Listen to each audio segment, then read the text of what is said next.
All right. I'm kind of starting out weird today. I am working in the Port Townsend office today, so I have to drive about 40 minutes to get to the other side of the water. But it's a nice drive. It's beautiful today. I am pretty much halfway through my Deload week. It's been really good. I think that I mentally needed a break, physically needed a break. It's just, I go in and I don't feel pressure, and I just put a lot of pressure on myself when I go in the mornings. And so it's just been a good change. I will say today was leg day and I wanted to push a little bit more than I'm supposed to. But I didn't. I kept it cool. I did like one extra set with some higher reps with lighter weight. And I actually got a leg pump today, which never happens. So I was very happy about that. I also got some new pump supplement. And so I added that this morning, and it probably really did help because I just never get a pump in my legs. I don't have to do shit to get a bicep pump, but with legs, it's like, just never happens, very rare. So anyways, workout was good. I just felt very calm today, and then I got out on the trail early this morning before packing up on this drive to go to work in this other office, and just kind of, woke up to the sun, just so many good things. It's beautiful right now. It's just getting so gorgeous on the peninsula, and I just love living here. It's just,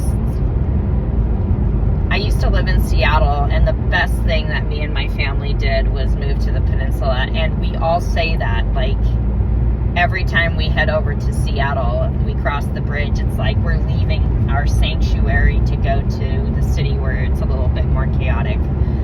But it's good. So speaking of Seattle, I have plans this weekend to go hang out with my friend Lindsay, who is also a bodybuilder. She competed with me. She's a bodybuilder, and she's also God, why am I thinking Physique and Heels, Fit Body. She's beautiful, she's a beefy queen, and we love to geek out over muscles and posing and all the stuff that bodybuilding has to offer. So when I get an opportunity to be with my people, I get very excited, and my husband gets very excited too, because I don't do it enough, and I am very isolated out here on the peninsula. I am probably the only competitive bodybuilder that I know here. So I like training alone, and I've always been like that. Like, as a distance runner, I didn't run in groups. I really like solo training, and so that's just me. I like my time. But I get to go visit her on Saturday. She lives in Seattle, and I'm gonna go get to do her leg routine, which she sent me yesterday, and I'm pretty terrified. My training has changed quite a bit over the last 6 months, and I love it. It's just so different than anything that I've ever done in the past. And it's just been a good, I think, stimulus for my body. And so going into just a really heavy, crazy leg day with her is going to be fun.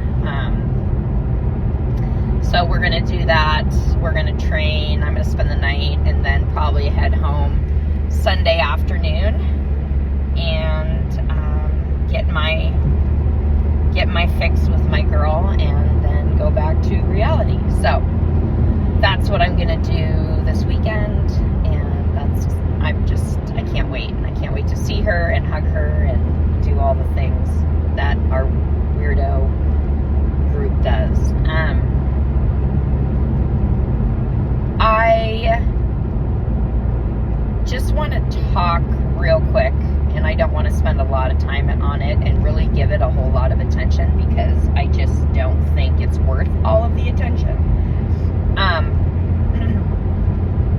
But there was a little bit bit of drama this week for me in my bodybuilding kind of sphere. And I don't do drama. I don't do drama at home. I don't do drama at work. I really like to stay out of chaos because I work in chaos. I work with some really hard things every day as a social worker. And so the last thing I want to do is get involved in other people's business, get into gossip and chaos, and I avoid that like the plague. And, you know, like my home life, my husband, my boys are like my sanctuary and my safe place. So with all that being said, bodybuilding can be a little bit dramatic just in itself, and the people that are in it also, if they're not stable in their own stuff, can be a little chaotic too. And it's been a journey for me. It's been a road trying to figure out you know, who to work with, where I kind of fit in this world that is kind of like WWF wrestling sometimes. And what I have found over the years is what I've craved more than anything is like normalcy in a not normal sport. And what I mean by that is I want teammates, I want coaches, I want the people in my inner circle to look like my private life. I want people to appreciate their family, have balance there, and find a way to do this sport by making their like personal life their priority, their children their priority, their job, like all these other things are really important. And I have this passion for bodybuilding, and it takes up so much time, and it's such a selfish sport that what I've been craving over all these years is trying to figure out how to do it and not impact the people I love so harshly. And that has been a growth process for me. I've gotten much, much better at it, and I'm actually really proud of where I sit in it now because, you know, like I was talking to my husband the other day about getting ready for the upcoming months, and I'm like, we're at it again, and he's okay with it. Like, we went through a lot of really difficult periods because my bodybuilding took precedence over my relationship, and I just won't do that. And it's been a learning. Like, I had to learn that. It's not something that just came to me and I figured out. It's taken me years to find this balance, and I continue to work on the balance, and that's what I love about it. Just being really present for my kids, being present for my husband, and it's not always easy, and it's hard. And so, you know, talking about going into the next few months, it's just so great because there's no question now, like, you know, my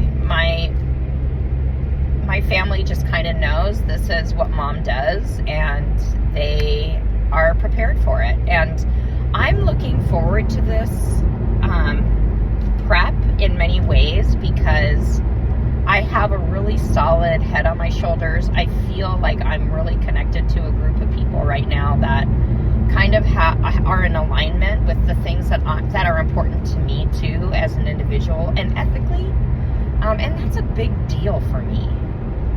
I don't want to have someone coach me or be on a team where I don't think that they're centered. And the longer I'm in this sport, that's what I'm craving. I'm craving this normalcy, right? And so I feel like I'm going into this prep probably very, very settled and calm, probably the calmest I've ever been. And partly what I'm excited about this time is to prep having this sense of calmness, but also like knowing I get to go into like summer ball and, you know, these sports where I will be busy, I will be running around, I will be doing all the mom things and the sports mom stuff. But I like that because it really helps me stay focused and busy when things get hard in prep. And so what I'm going into it is like, how can I be present? how am I going to manage my food? You know, like, am I going to be okay to let some things go? And, you know, like when we're going out with the team to eat, am I going to be okay doing that? What do I need to do to, you know, be okay with that and not ruin everybody else's experience? Because I know my family feels it when I'm working really hard in that prep mind and saying no to things, and mentally it gets pretty rough. So I'm really looking forward to that. The other thing, when I was referencing drama, is that just this is just how I want to end my conversation today, because I just feel like I've kind of had this circular thought process and coming back to where I was sitting a couple days ago. And I just want people to know, like, when you're in sports, when you're working on something, really making it a point to take care of yourself and grow. Like, you are going to rely on coaches, you're going to rely on people in your life to help you go down that path and that journey. And I wouldn't be in the position I am in bodybuilding if I didn't have help from coaches. Every single step that I've taken in this sport, I have learned from. Every coach I have learned from, both good and bad things. And really what it comes down to is, what am I taking from it and how am I adjusting it and applying it in my life? And so, you know, move forward 10 years, and I just look back at all the work that I've put into this sport, the energy that I've, you know, spent maintaining my relationships, being present, being a good mom and caring, and then really like busting my ass to get to a place in the sport where I want to be. I will always expect myself to improve. I expect myself to be leaner next time, to grow more muscle mass, to have more energy. Like, I'm 48 years old. I expect that when I'm 58 years old, I'm going to be just as good. But I feel so great. And part of that is that this is the work that I've put in for years and years and years. And it takes years and years and years to feel like this. I mean, yes, you can do sports and fitness and all that and feel great, but I have put significant work into my journey. And so, and I appreciate all the help that I've gotten. And I have always like put my coaches out there and the people in my life to say thank you for your help, because I wouldn't do it without them. But at the same time, I also don't owe anybody anything. I'm the one that wakes up every single damn morning to lift those weights. I'm the one that organizes my food. I'm the one that makes difficult decisions. I'm the one that has to be concerned about my family and my coworkers and my staff, you know, and make it so that they're not holding the bag when I'm going through this work. It's my responsibility to be present. It's my responsibility to have passion and love for what I'm doing. It's not anybody else's responsibility, and it's not anybody else's place to take what I've worked for away from me. And so that's what I want to tell people is like,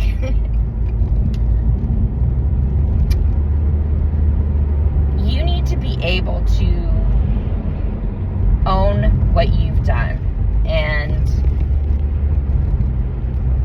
100% I own that. So just know that if you're going to be in this sport for a while, you should expect and be proud when you make progress. You should expect that you're going to gain muscle mass. You should expect that you're going to get better and better and better. And if someone tries to say or get offended because you're talking about how fabulous things are as you move forward in this journey, they can go fuck themselves. So that's all I'm going to say. The people that support you, love you, have your best interest at heart, really, are the ones that are going to acknowledge that they're going to be there for support, but that you've done the work. And so that's all I have to say about that is, you know, be proud of what you're doing and the road that you've built. And the people that matter will ride it with you and stick with you, however it plays out.